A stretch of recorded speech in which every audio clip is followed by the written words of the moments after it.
Party को विजय बनाने की अपील करने आया हूं। और भी जिस प्रकार से यहां के ऊपर जाति की चर्चा हो रही थी,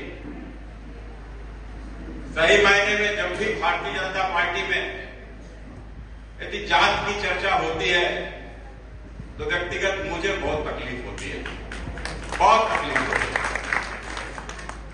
क्योंकि मैं तो एक बात जानता हूं, एक ही बात को मैंने सीखा है, एक ही बात को मैंने लागू किया है। कोई यदि मुझसे पूछ देता है कि मेरी जाति क्या है, अब जहां भरना पड़ता है सरकारी दस्तावेजों में तो वहां तो मजबूरी है, लेकिन इसके बाद मैं कहता हूं मेरी जाति क्या है। मेरी एक जाति है भारतीय जनता पार्टी, मेरी जाति भाजपा है, इसके अलावा मेरी कोई जाति नहीं है। भारतीय जनता पार्टी में काम करने वाला हर कार्यकर्ता, भारतीय जनता पार्टी का हर समर्थक, भारतीय जनता पार्टी का हर मतदाता मेरी जाति का है, मेरे परिवार का सदस्य, मेरे परिवार का हिस्सा है। और निश्चित रूप से मित्रों, इस जातिवाद में तेरी जाति या मेरी जाति या छोटी जाति या बड़ी जाति या ऊंची जाति या नीची जाति या अगड़ी जाति या पिछड़ी जाति, मित्रों इसने हमें बर्बाद कर दिया है, हमारे भविष्य को संकट में डाल दिया है। आपने अगर देखा होगा कि आप लोग टीवी से जुड़े हुए होंगे तो अभी एक केरला फाइल्स करके एक मूवी आ रही है। केरल के अंदर जिस प्रकार से जो अत्याचार हुए हैं, जहां के ऊपर लव जिहाद के षड्यंत्र से 32,000 लड़कियों को दूसरे धर्म में परिवर्तन करा दिया गया है, और तो और उनको ISIS तक भी पहुंचा दिया गया है।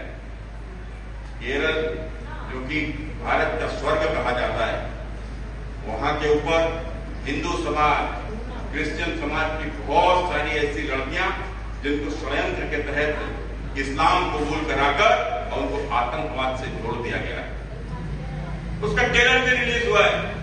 यदि आप YouTube से जुड़े हुए होंगे तो उसके ट्रेलर को देखिएगा तो पिक्चर समझ में आ जाएगी। 5 मई को जब यह पिक्चर रिलीज होगी तो मेरा आग्रह है इस पिक्चर को जरूर देखिएगा, किस प्रकार के षड्यंत्र हमारे साथ हो रहे हैं। और आज यह कश्मीर, केरला जो कि भविष्य का कश्मीर बनने वाला है, शायद हम लोग रोकने में असंभव हो जाएंगे। निश्चित रूप से मुझे कहने में कोई संकोच नहीं है। अभी कुछ दिन पहले जब कश्मीर फाइल्स करके जब मूवी आई थी, किस प्रकार से वो मूवी जन जन तक पहुंची थी। भारी विरोध के, लेफ्टिस्टों के भारी विरोध के बाद में, देश के तमाम सारे षड्यंत्रकारियों के विरोध के बाद में वह मूवी जब लोगों ने देखी थी तो मैं समझता हूं लोगों के रोंगटे खड़े हो गए थे। और आपने लोगों को सिनेमा हॉल के बाहर आते रोते हुए आंसुओं से देखा था। ये वहां के लोगों की तकलीफ थी। किस प्रकार से 5,000 लोग, 5 लाख से भी अधिक लोग अपना घर बार छोड़ने को वहां से ऊपर दिवस हुए। उनका अपराध क्या था? अपराध केवल यह था कि भारत माता की जय बोलते थे। अपराध उनका यह था कि मंदिरों में पूजा करते थे। अपराध उनका केवल इतना था, केवल हिंदू थे।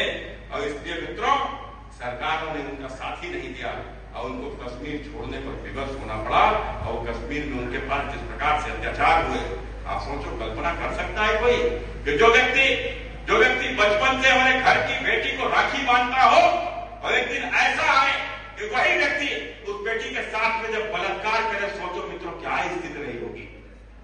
वहां के ऊपर महिलाओं के साथ अनाचार हुए, दुराचार हुए। वहां के ऊपर हिंदू व्यापारियों को दुकान खोलने तक का निर्देश नहीं था, उनको गोली से हत्या कर दी जाती थी। वो अपनी दुकान बंद कर दिए। उनके बाग थे सेव के, केसर के, उनके ऊपर कब्जे हो गए। उनके मकानों को छोड़कर, अपने मंदिरों को छोड़कर जाने को विवश होने पड़ा। और कश्मीर की घाटी में ठंडे में रहने वाले लोग और दिल्ली की गर्मियों में सड़ते रहे मित्रों, और सड़कों के ऊपर आकर टेंटों में रहने को मजबूर हुए। यह कश्मीर फाइल्स का सार था। ऐसे ही मित्रों स्थिति केरला में होने वाली है। आज की डेट में केरला में जिस प्रकार से यदि 100 बच्चे पैदा हो रहे हैं तो 100 बच्चों में 45 बच्चे केवल एक ही धर्म के हैं, माने वो इस्लाम को मानने वाले हैं, या स्थिति केरला की होने वाली है। यह जातिवाद में मित्रों हमको बांटा ही इसीलिए गया, इसीलिए हमारे ऊपर लंबे समय तक मित्रों शासन हुआ। मुगलों ने शासन किया, अंग्रेजों ने शासन किया, और मुझे आज कोई कहने में संकोच नहीं है कि हजारों वर्षों के संघर्ष के बाद, सैकड़ों वर्षों के संघर्ष के बाद आज वह दिन आया है जब मित्रों हमें मोदी और योगी के जैसा नेता मिला है। और आज आप मेरी बात को लिख लीजिए मित्रों, आज मेरी बात को आप लिख लीजिए। जिस प्रकार से आज हम लोग महाराणा प्रताप को, जिस प्रकार से आज हम लोग यदि शिवाजी को पूजते हैं, यदि हम उनको ध्यान में रखते हैं, तो कारण यह था कि उन्होंने मुगलों के खिलाफ संघर्ष किया था, हमारे ऊपर होने वाले अत्याचारों के लिए उन्होंने संघर्ष किया था। मित्रों आने वाले 200 साल बाद शायद हम लोग नहीं होंगे, न मतलब ना होने का मतलब ही नहीं है होने का, हम लोग तो नहीं होंगे, लेकिन हमारी आने वाली पीढ़ियां महाराणा और शिवाजी के जैसे मोदी और योगी को याद रखेंगे मित्रों, मोदी और योगी को। इसलिए मित्रों हम सब बड़े सौभाग्यशाली लोग हैं, हम लोग बड़े ही सौभाग्यशाली लोग हैं कि जो हमारे समय पर मोदी और योगी के जैसे नेता आ गए।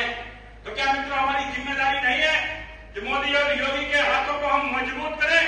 यदि भारत को हमें मजबूती के साथ देखना है, हम चाहते हैं कि आने वाले समय में भी यहाँ के ऊपर सनातन इसी प्रकार से चलता रहे, आने वाले समय तक यहाँ के ऊपर हिंदू जाति इसी प्रकार से रहे, आने वाले समय में यहाँ के ऊपर भी मंदिरों में घंटे बजते रहे, आने वाले समय में लोग यहाँ के ऊपर मंदिरों में जाने से जिनको डर न उत्पन्न हो, आने वाले समय में किसी को भी इस देश के साथ में गद्दारी करने पर मित्रों उसको सजाए माफ हो।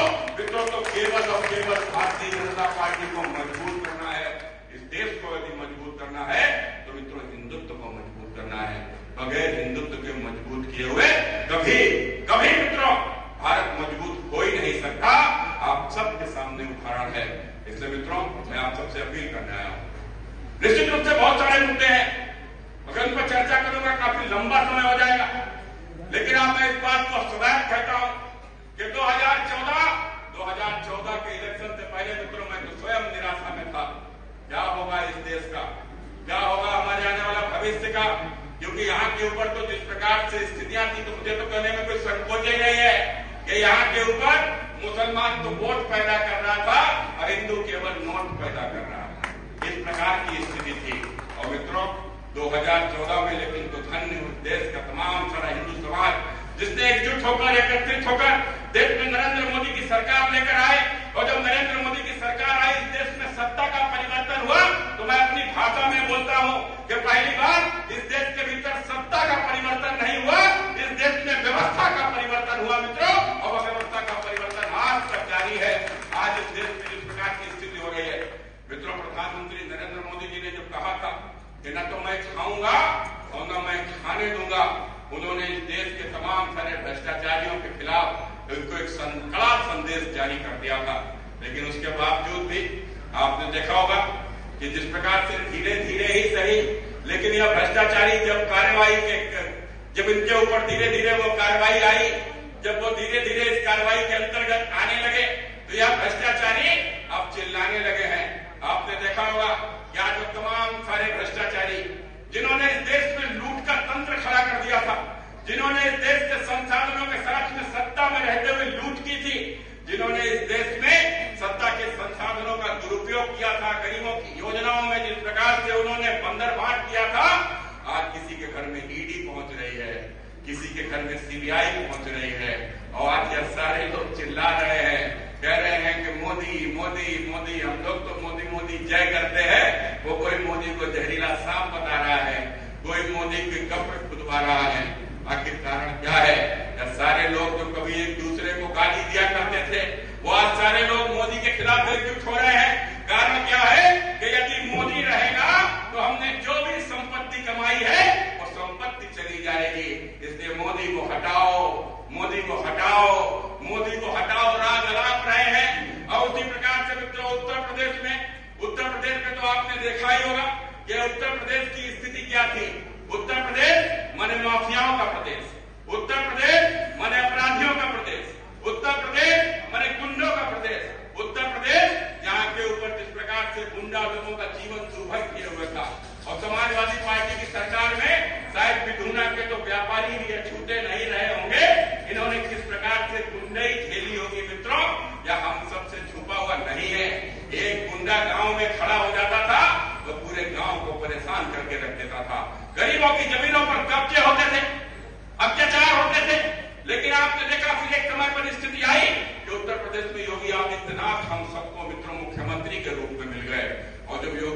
आदित्यनाथ जी मुख्यमंत्री के रूप में मिल गए और जिस प्रकार से उन्होंने एक अभियान उत्तर प्रदेश में अपराधियों के खिलाफ में चलाया, मुझे आज भी ध्यान में आता है कि हम लोग एक बार दिल्ली में बैठे हुए थे, हमारे कुछ एक दो सांसद थे जो किसी बात को लेकर मुख्यमंत्री जी से संतुष्ट नहीं थे। मैंने उनसे कहा कि भैया देखो, योगी जी के अंदर एक आध कमी के कंप्यूटर तो है नहीं, हो सकता है एक आध कोई कमी हो उनके अंदर, लेकिन एक बात मैं आपसे कहता हूं, योगी जी के अलावा उत्तर प्रदेश में कोई दूसरा मुख्यमंत्री होता, यहां तक कि मैंने कहा मैं स्वयं यदि उत्तर प्रदेश का मुख्यमंत्री होता तो भी मुख्तार अतीक के ऊपर हाथ डालने से पहले 100 बार सोचता मित्रों, 100 बार सोचता मित्रों।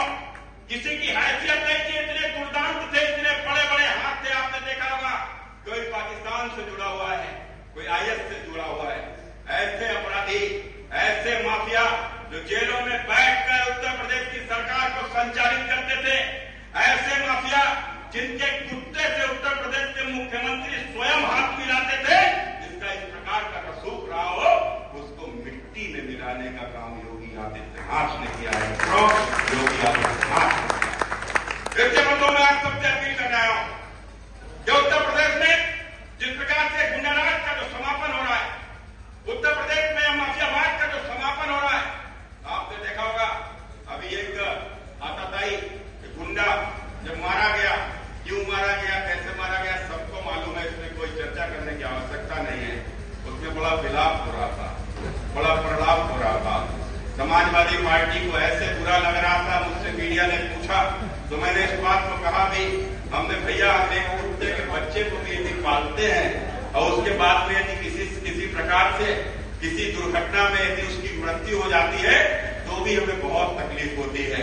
उसी प्रकार से समाजवादी पार्टी ने इन माफियाओं को पाला है और आज उनकी मृत्यु हो रही है तो तकलीफ इनको स्वाभाविक है।